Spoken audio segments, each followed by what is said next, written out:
But if he is not, you can steal his money. And the same for their women. So they are practicing Islam. Nothing strange here. I mean, if they take those girls and they do to them what they did, we know what Islam is about. But the question is, how will that happen? So I don't want to blame the Muslims only for what they do or those criminals. I want to blame the whole society. This is a stupid society, sadly. And you know, when people lose their honor, there's nothing else to lose. When people give up on God, this is what happens. Well, not only they give up in God, obviously they give even up in normal things a human being he have. I mean, honor. I mean, if you don't have an honor for your children's, and I mean, even cats, even chicken defend their babies.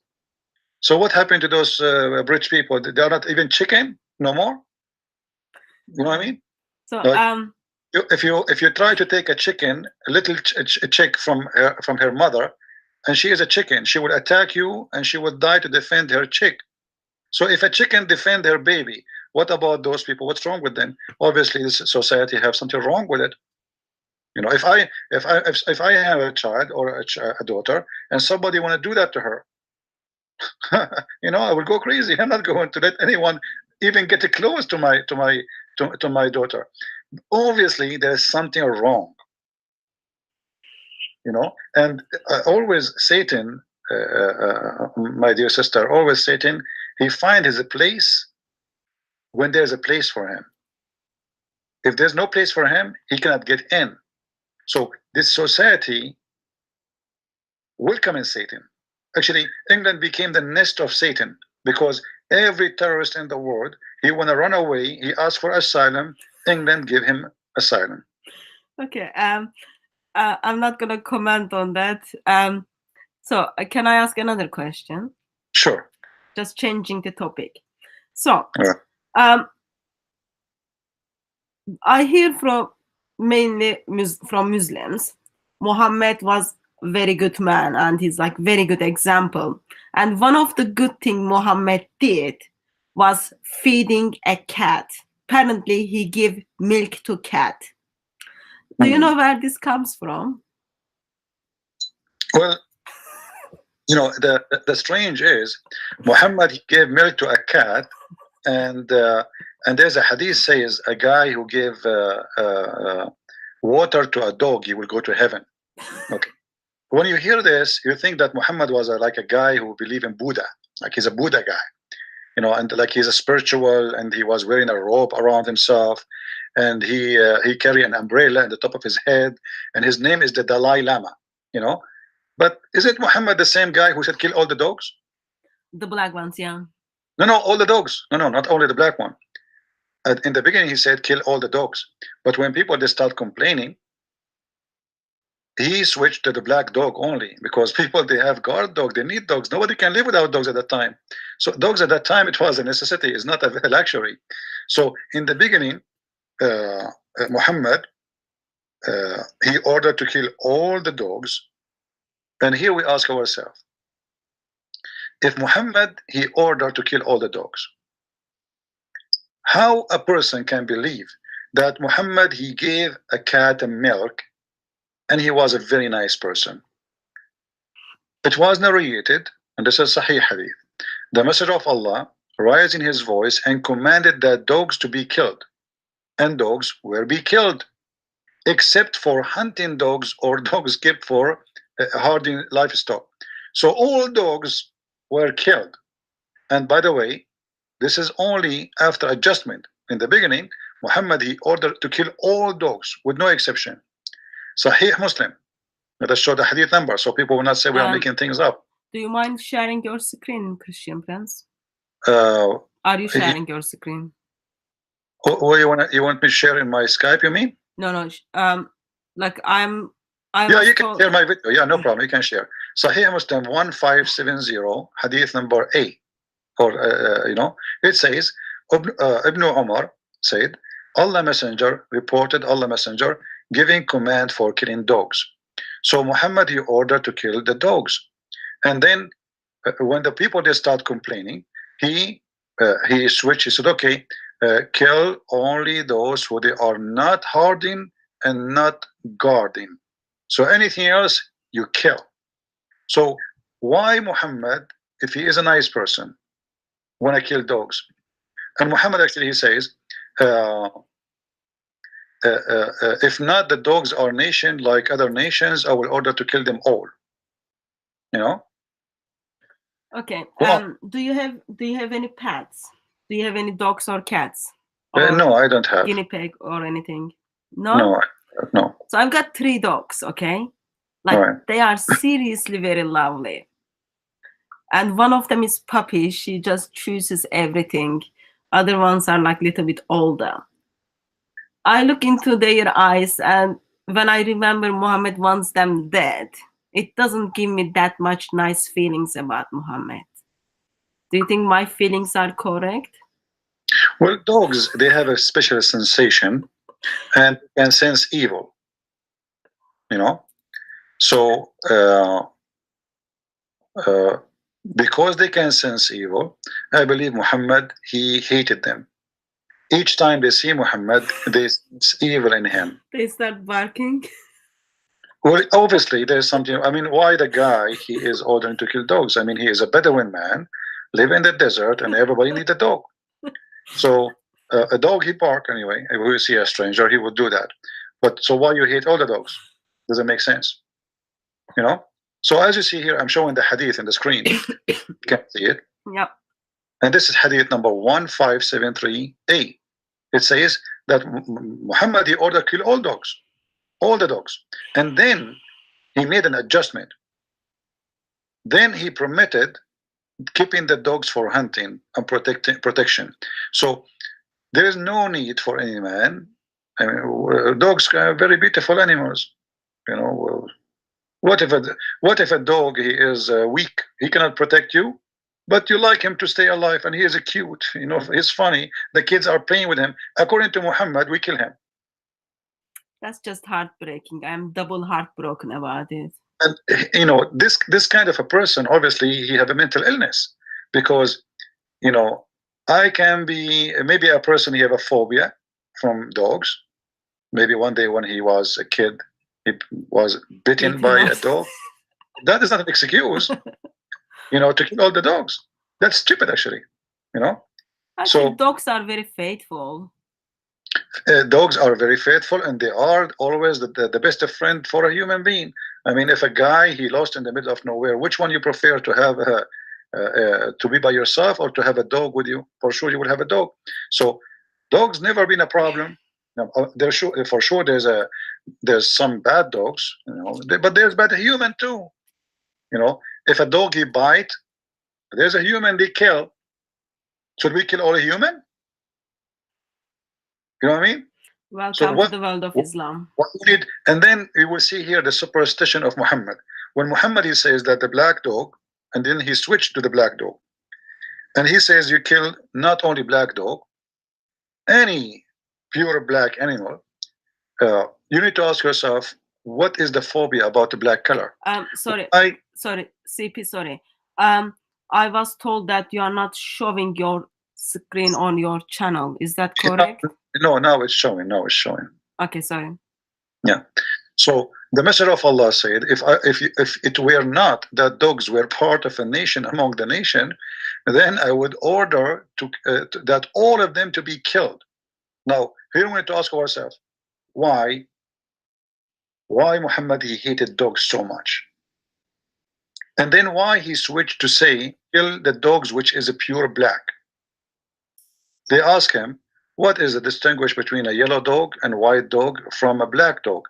He said the black dog is the devil, he is shaitan. So Muhammad, obviously, he believed that black color is the color of Satan. So you kill, this is why in the Middle East, you will not see, if there's a black horse, he is totally black, they will kill him. If he is totally black. I've got 3 dogs and 2 of them are black. Sorry, you had what? I've got 3 dogs and 2 of them are black. Well, you know, those are the enemy of Allah. Good. You know? I believe my dogs are made for heaven, but anyway. not for paradise. Yeah, well, I don't think dogs deserve to go to the paradise of Allah anyway. I mean, it's not nice for them. But here you will notice that this person, he have a mental issue. I mean, a person who is little wise, he should understand that those are poor animals, you know, and we should not kill a dog because he's black or just because he's a dog. That is not only any human unjust. This is an evil. It's stupid. It's stupid to believe that a black dog is Satan just because he's black. So how in the world Muslims they can believe in a man like this to be a prophet who tell them about the right and wrong?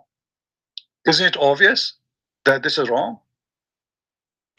I would love to see what the animal lovers will say in 21st century.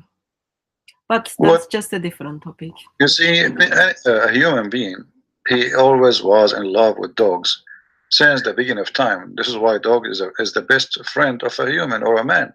So to come with such an argument that dogs are bad and dogs should be killed, it's exposing a kind of mental illness for this person.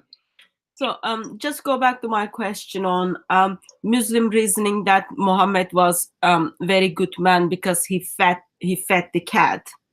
So you, like, how long have you been looking into Islam? So you are 70. Can we say like last 60 years or 65 years? Sometime I have over 100 now. Okay. No, look, listen.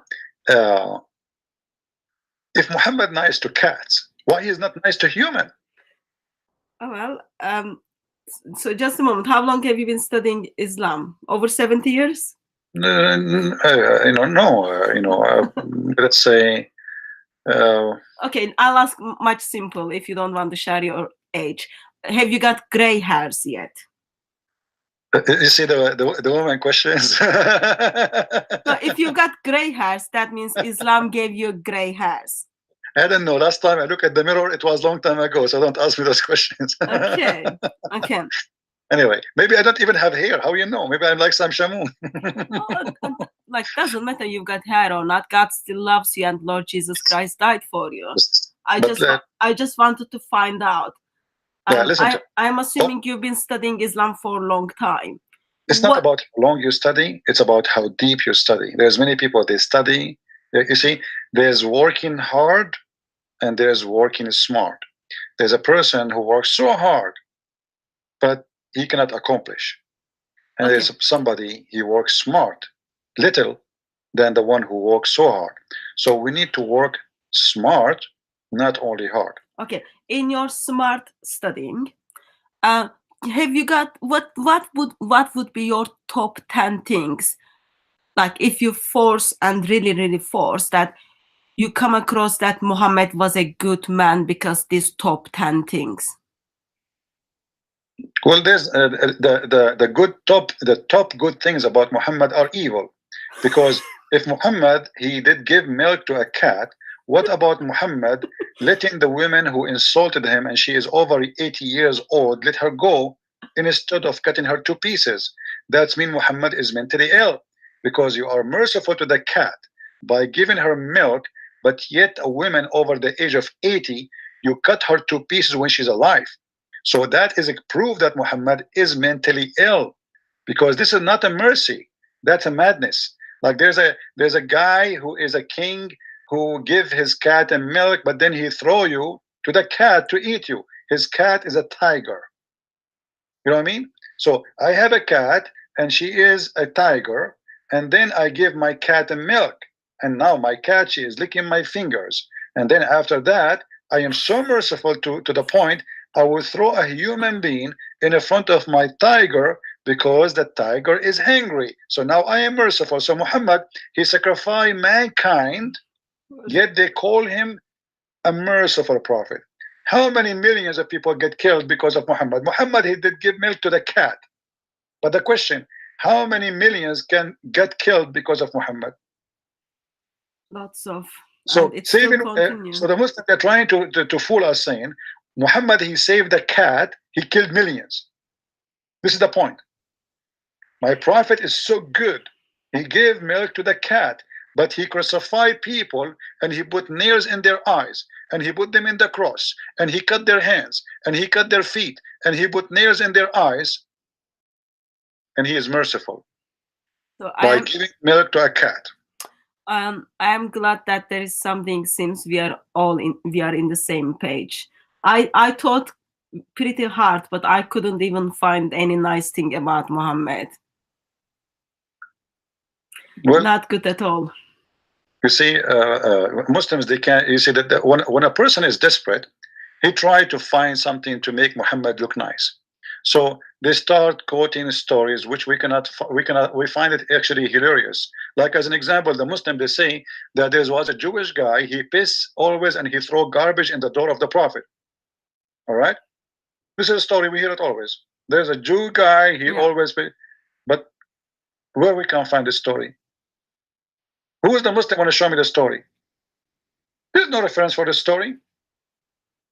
A Jew, he used to come to the prophet and he pissed in the door of the prophet and they throw garbage in the prophet, and the prophet, one day his son, blah, blah, blah. Okay, I want to see the story. So Muslims, they fabricate tons of stories about their prophet. But all the reference saying that Muhammad obviously is an evil person. Imagine Muhammad, the one who did feed the cat, he gagged the eyes of a human being.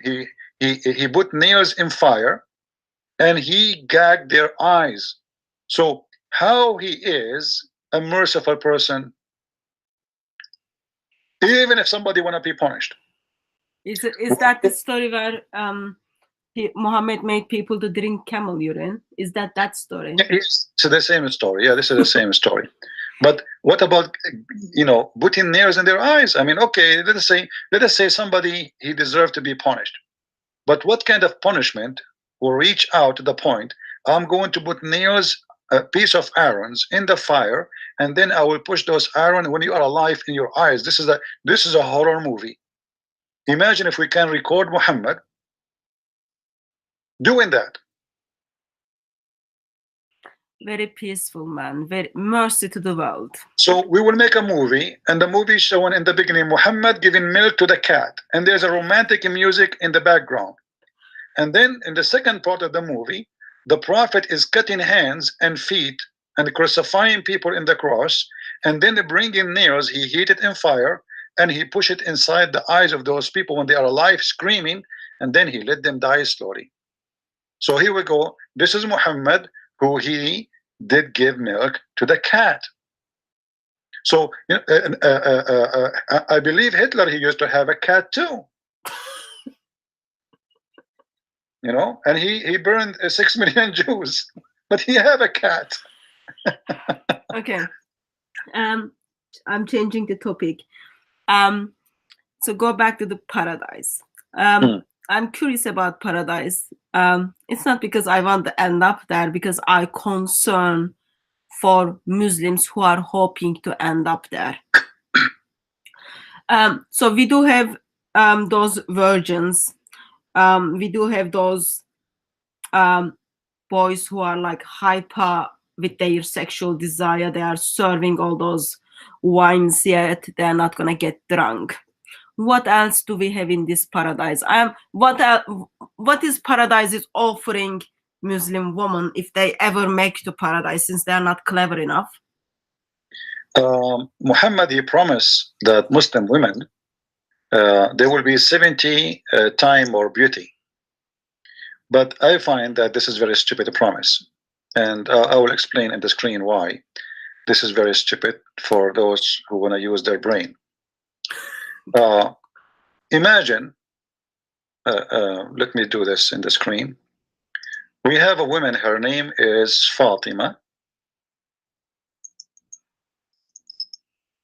I'm typing Arabic. Fatima. And then another woman, her name is Khadija. And then another woman, her name is Aisha. So 3 women, and the 3 of them, they are Muslims. The first one, her beauty is 1 compared to the one after it, which means the one after it is twice more pretty, and the one after it is three times more pretty from the first one. Okay. Now, if we give a beauty to all of them 70 times, you will notice that nothing changed, because Fatima, she will be 70 times more pretty, and Khadija will be 140 times more pretty. So people are not pretty enough in this world, and Allah is giving them anti-aging creams and making them pretty in equal level. No, what I'm saying, nothing changed. I know. That's the nothing issue. Changed. You're still, excuse me, I don't like to use this word. I mean, like people, they say ugly, but let's use it as a street word. So if she was ugly in earth, she is ugly in heaven still, because Fatima, she will go to heaven, and still Aisha, she is 210 times more beauty than her. And Khadija, she is now 140 times, and now she is 70 times, so it is still the same. So what's the point? And are they going to watch over their husband go and sleep with other people? Oh yeah, Allah will take the jealousy from their heart. So in the heaven, women, they will be like sex toys. They don't have feeling. So this is why they have no jealousy. They don't get jealous. That's not very good at all, because if you love someone, that you directly become jealous. No, those women, they don't love the man. They don't even know the man. They never met the man. But they will be, weren't they their wives in this world? I'm talking about the like Muslim wife who makes the paradise with their husband. For example, those wife of jihadis. If when jihadi is going to intercede for them, let's say, sake of the argument, they make the paradise, what's gonna happen to them? Well, this is what I'm saying. Allah will take the jealousy from those women in the heaven. So the women in the heaven, she will not have any jealousy, even not only the virgins, all women. Actually, this is in the Quran. Let us go to the Quran and find the verse, and we will show the Muslims the translation, which they are their own translation, not our translation. If you go to chapter 7, verse number 43, it says that Allah, He took from their heart all kind of feeling, anything. So in the heaven of Allah, there's nothing will disturb you as a person. No feeling, no jealousy, nothing. Same, same if you go in chapter 15, verse number 74. Like here, the translation is like making it, translation here is sense of injury. What does that mean? Sense of injury. Sense of injury, like you will not be injured in a sensual way. So you will be reclining in your bed, and nobody have bad feelings. So there's no jealousy. I'm not sure as a woman if I think that's a good thing. I wouldn't say that's a good thing. If you don't, because what makes human is like those feelings. I mean, this is a false promise anyway. And Muhammad, he is trying to explain to the followers. Obviously, one of them is asking him, how we will deal with those women. I mean, a lot of women, and I will have sex with all of them. They will be fighting. They will give me headache. So Muhammad, he wanted to make it, okay, don't worry. Allah will take jealousy from their heart, so they will not have any jealousy. So Muhammad always, his promises is a solution of problems human being he suffer from in this earth. So when Muhammad, he promised you something in heaven, simply is to make you feel better, not to make you feel more horrible. So he promised that in this heaven you will not have those problems you have here. Women, they will not be jealous because you are having sex in front of them with other women. No, actually, they will be happy for you. Of course, that makes sense, because those wives or those women won't have mother, therefore men are not gonna get mother-in-law. That gives extra peace to them. Well, not only that, even the women themselves, they will not have the jealousy. The women herself, there's no mother-in-law in there, and not only that, you know, you have my book, Sex and Allah. You will see that all the women who Allah promised the Muslims, they are a special kind of women. All of them, they have the same face, the same height, the same voice. They sing the same song, and all of them, their name is Hur. Now look at this. Imagine I have 100,000 women, but all of them, they look the same. I mean, how stupid that is. How would you recognize which one is which? What's the point of sleeping with all of them? I mean, sleep with one, sleep with all. You know, because they have the same name and they say the same words. Each time the guy, he finished with the women, she will say to him, "You are the best," which means you are the best in sex. But how she is saying to him that if she is a virgin? It just however, she knew that he's the best. She never saw a guy other than him. She never even saw a man before. You know, not only she did not sleep with the man because the Quran says clearly that those women are maqsuratun fil khiyam, which means they are jailed in their tent. So how they say to the man after he have sex with them, "You are the best man, you are so good in bed, man. Really, I never saw a man like you." But she is supposedly jailed. She never saw a man before. That's another reason we should encourage no one to become a Muslim. And not only that, you know, here you will see that Allah, He promised that those virgins, not only like He didn't say the virgin. You see, the people, they say virgins. The Quran never say virgin, by the way. Quran never say the word virgins. The Quran describe the skin inside the women vagina. Never use the word virgin, and this is telling us how trashy the author of the Quran, because there's many words, nicer words. You can say the word virgin. What's wrong with the word virgin? In Arabic it says adara. Adara is virgin. That's it. There's no need to say and to speak about making them bleed, make the vagina bleed. So why Muhammad he chose such a statement to say about those women? There's no genie and there's no man had sex with them. And by the way, here we need to take into consideration that Muslims believe that Muslim women, they are available not only for a human, they are available for genie. That's why the Quran says that there's no man, neither a genie, did have intercourse and break the skin inside their private part and make them bleed. That's just lovely. Yeah, it's one of the fictions of Muhammad, you know.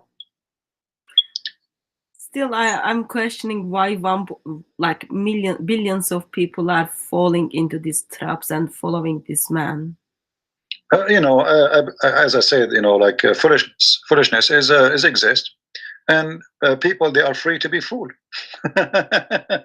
You know, if somebody want to be fooled, what he can do for him? They go and then be a fool. But what I know that even those who convert to Islam, they don't really stay long there. They, you know, after a while, because you see, Muslims when they promote their cult, they lie. So they might find some naive people who didn't know, and they fell into the trap as any scam. But as soon as they wake up and they notice that what they told them is a lie, they leave. Same time, a lot of Muslims are leaving Islam. You know, there is a revolution now in South Africa, in Tunisia, Algeria, Morocco. People are leaving Islam as never before.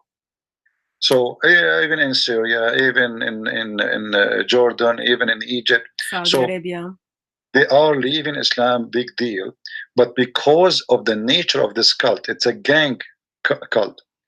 They don't announce themselves. If somebody convert to Islam, the Muslim, they will make 10,000 video for him, interview, conferences. They invite them. Allahu Akbar. This guy, he was like this guy. His name is Yusuf State. He was an idiot. But if somebody leave Islam, how many videos we see of him? No, none. Few people they make videos, and if they make it, they will be living in the West. Yeah, I there is never a somebody leaving difference. Islam. Have you ever heard of a country have zero zero atheists? Islamic countries have zero atheists. There's no way. I mean, the whole country have zero atheists, but because nobody dare to make a to say I'm an atheist. Zero. When Ahmadinejad, the ex-president of Iran, he came to United Nations, he says we have zero gays in Iran. Why? Because nobody dare to say he's a gay. They will kill him immediately. So in order to know how many Muslims between those who call themselves Muslims, give them freedom, and then we will know. As long there's no freedom, I believe that those Muslims are not exist. You see, I believe in a Muslim who is a Muslim in England to be Muslim more than a Muslim who live in Saudi Arabia, because in Saudi Arabia he have no choice or chance to be or not to be. But a guy who live in England, he can leave, or let us say, he can go around it. Or somebody live in America, but you live in Saudi Arabia, that's it. There's no way you can get around it. You have to say I'm a Muslim. I did met with a girl. She was graduated from Cambridge, and